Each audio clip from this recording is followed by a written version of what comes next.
बिस्मिल्लाहिर्रहमानिर्रहीम। प्यारे बच्चों, अस्सलाम वालेकुम। गौहर पब्लिशर्स की जानिब से खुश आमदीद।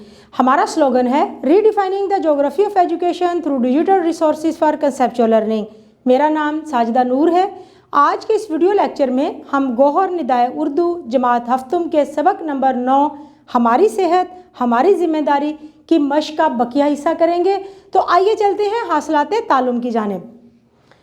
प्यारे बच्चों, आज के इस वीडियो लेक्चर के बाद आप इस काबिल हो जाएंगे कि अपनी जमात के मायार के मुताबिक कहानी, नज़्म, वाक़या, तकरीर, खुतबा, गुफ्तगू, ख़बर, ऐलान, ड्रामा, हदायत और फ़ीचर सुनकर सवालात के ज़ुबानी जवाब दे सकें, रस्मी व गैर रस्मी ख़त लिख सकें, तख्लीकी लिखाई, मुतशाबे अल्फाज बिलहाज इमला को पहचान और इस्तेमाल कर सकें, इसम इल्म की अक़साम को पहचान और इस्तेमाल कर सकें।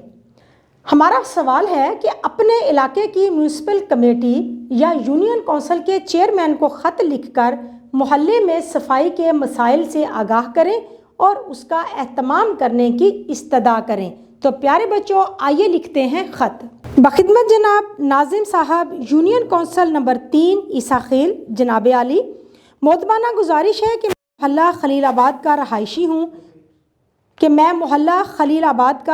हूँ। नहायत अदब व एहतराम से आपकी खिदमत में दरख्वास्त करता हूँ कि हमारे मोहल्ले में सफाई का इंतज़ाम बहुत ख़राब बल्कि ना होने के बराबर है। खाकरोब जिनकी ज़िम्मेदारी हमारे मोहल्ले की सफाई है वो कई कई दिन तक नज़र नहीं आते और अगर आ जाएं तो सफाई ठीक तरह से नहीं करते। गलियों और सड़कों पर कूड़े के ढेर लगे हुए हैं। हमारे यहाँ निकासी आब का निज़ाम भी इंतहाई नाक़ुस है।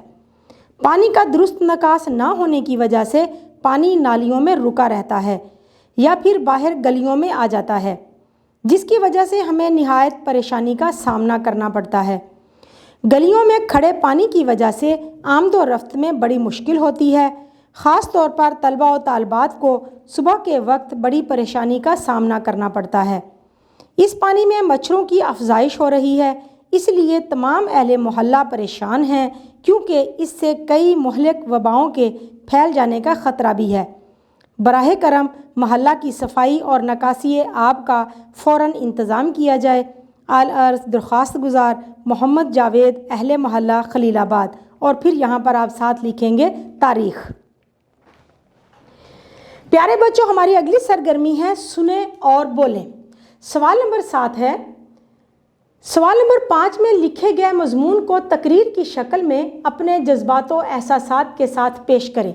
तो प्यारे बच्चों, सवाल नंबर 5 में हमने मज़मून लिखा था हिफ़्ज़ान सेहत के उसूल। उसको आपने एक तकरीर की शक्ल में लिखना है और फिर कमरा जमात में अपने साथियों के सामने वो तकरीर पेश करनी है। ये अमली सरगर्मी है, आप ये सरगर्मी खुद सरअंजाम देंगे। तो आइए देखते हैं हमारा अगला सवाल क्या है। सवाल नंबर 8 है। दर्ज झेल इबारत को सुनकर सवालों के ज़ुबानी जवाब दें। तो प्यारे बच्चों, पहले हम ये इबारत पढ़ेंगे और फिर आखिर में दिए गए सवालों के जवाबात देंगे।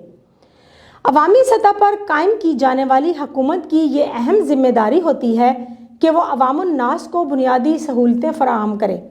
बैंकों का काम हमारी रकूम की हिफाजत करना और ज़रूरत पड़ने पर हमें वापस करना है। डाक खानों का काम हमारे पैगामात, खतूत और पार्सल हिफाजत के साथ हमारे दोस्तों, अजीज़ों और रिश्तेदारों तक पहुँचाना होता है। महकमा वापडा का काम बिला रोक टोक तमाम लोगों को बिजली की तरसील यकीनी बनाना है। सफाई के ज़िम्मेदारों को अपने अपने इलाके में आम सफाई का इंतज़ाम करना और कूड़ा करकट को ठिकाने लगाना होता है। महकमा सेहत का काम अवामुन्नास को इलाज मुआलजे की सहूलतें फराहम करना, वबाई अमराज को फैलने से रोकना और हिफाजती तदाबीर इख्तियार करना है। क्या आप अपने इलाके में सफाई की सूरत हाल से मुतमईन हैं? तो प्यारे बच्चों, आइए चलते हैं सवालात की जानिब। सबसे पहला सवाल है, कोई सी 3 बुनियादी सहूलतों के नाम लिखें। जवाब है बैंककारी, महकमा सेहत, महकमा वापडा। बे, महकमा वापडा की जिम्मेदारी क्या है? क्या वो इसे पूरा भी करते हैं? जवाब है महकमा वापडा का काम بلا روک ٹوک تمام لوگوں کو بجلی کی ترسیل یقینی بنانا ہے، لیکن تعطل کے ساتھ بجلی کی فراہمی نے عوام کی زندگی دوبھر کر دی ہے۔ اگلا سوال ہے، وبائی امراض کیا ہوتی ہیں؟ ان کو روکنا کس کی ذمہ داری ہے؟ ایسی بیماریاں جو وبا کی صورت میں پورے علاقے میں پھیل جائیں، ایک سے دوسرے اور دوسرے سے تیسرا شخص متاثر ہو، وبائی امراض کہلاتی ہیں۔ ان کی روک تھام محکمہ صحت کی ذمہ داری ہے۔ آخری سوال ہے، ماحول کو صاف اور صحت مند رکھنے میں عام آدمی کی کیا ذمہ داری ہے؟ جواب ہے، عام آدمی کی ذمہ داری ہے کہ وہ علاقے کی صفائی کا خیال رکھے، صرف اپنے گھر کو ہی صاف نہ رکھے بلکہ گلی اور محلہ کی صفائی کا بھی خیال رکھے اور کوڑا کرکٹ گلی میں نہ پھینکے۔ تو پیارے بچوں، اب ہماری اگلی سرگرمی ہے زبان سیکھیں۔ زبان سیکھیں میں ہم متشابہ الفاظ کو جملوں میں استعمال کر کے ان کا فرق واضح کریں گے۔ تو سوال ہے کہ درج ذیل کے جملے بنا کر فرق واضح کریں۔ سب سے پہلے ہے پیر اور پیر۔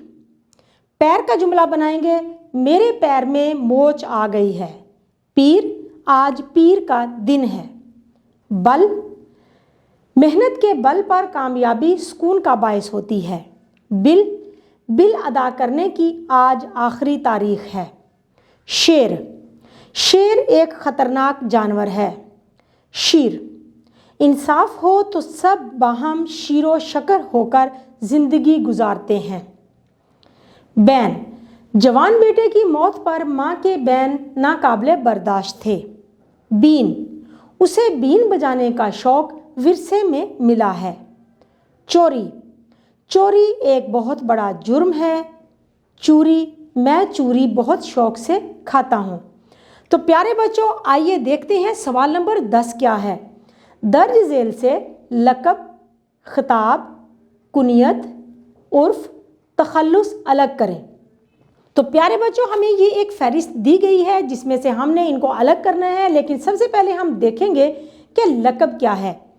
کسی شخص کو کوئی نام سے اگر پکارا جائے، اس کی کسی خاصیت کی بنا پر اس کو کوئی لقب دے دیا جاتا ہے تو اس کے لیے جو لفظ استعمال کرتے ہیں ہم اسے کہتے ہیں لقب۔ مثال کے طور پر یہاں ہم دیکھ سکتے ہیں خلیل اللہ حضرت ابراہیم علیہ السلام کا لقب ہے، کیونکہ آپ اللہ کے دوست تھے۔